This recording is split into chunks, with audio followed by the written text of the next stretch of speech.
Баршаңызға сәлем, менімен бірге қытырлақ борсақ жасап көріңіздер.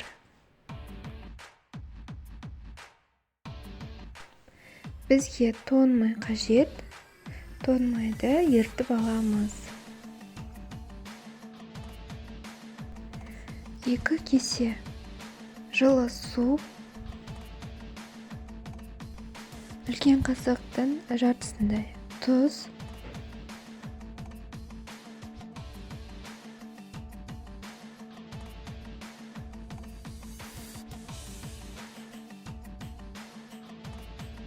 жарты шай қасық ас содасы,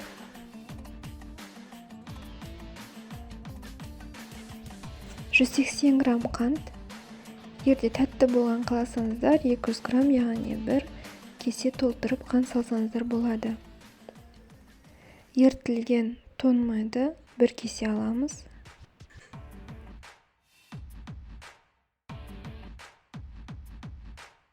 Шамамен 800 грамм ұнды қосып, жақсылап араластырып, қолмен илеп аламыз.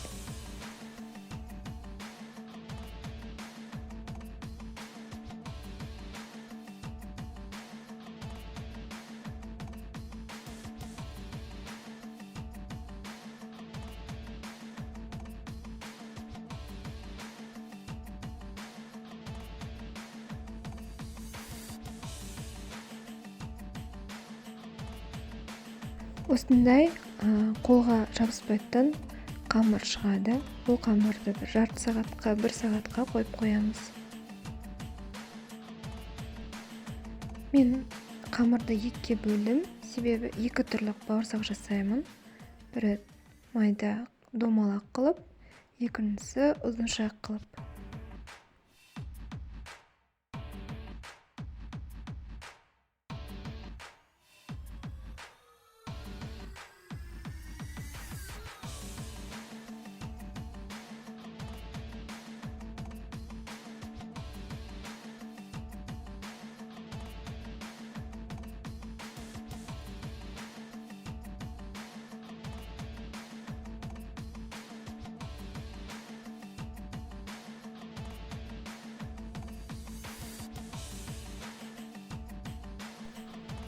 Қолымызбен осындай ұзыншақтарды жасап аламыз.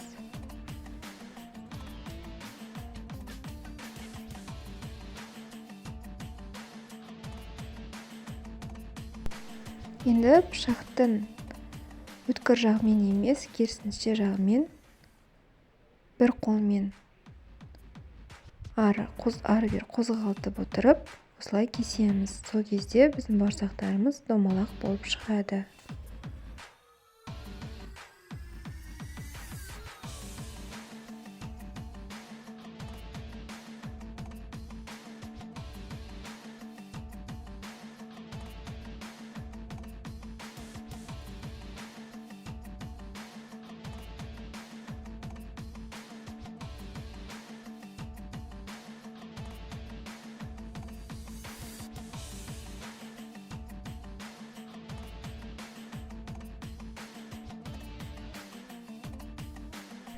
Бауырсақтарымызды таза сүлгіге барлығын осылай жайып аламыз.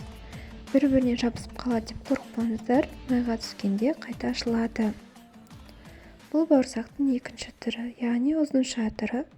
Нанды шелпек сияқты жайып аламыз.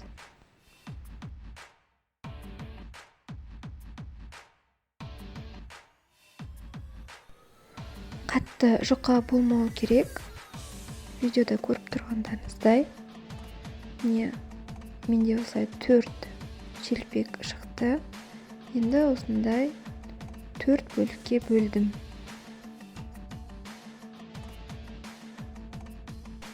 Енді осылай ұзынша қылып, барлығын турап шығамыз. Негізі осылай шелпек қылып, кішкене қойып қойған жақсы. Нан кепкен кезде, біздің осылай кескен кезде барлығы түзу болып шығады.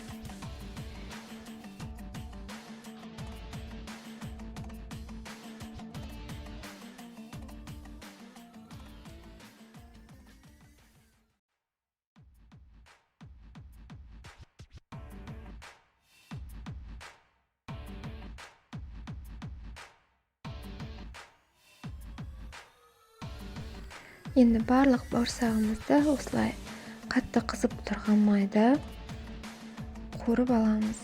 Қатты қызармай, кішкене қызғылтым түс болған кезде, алтын түс болған кезде майдан аламыз.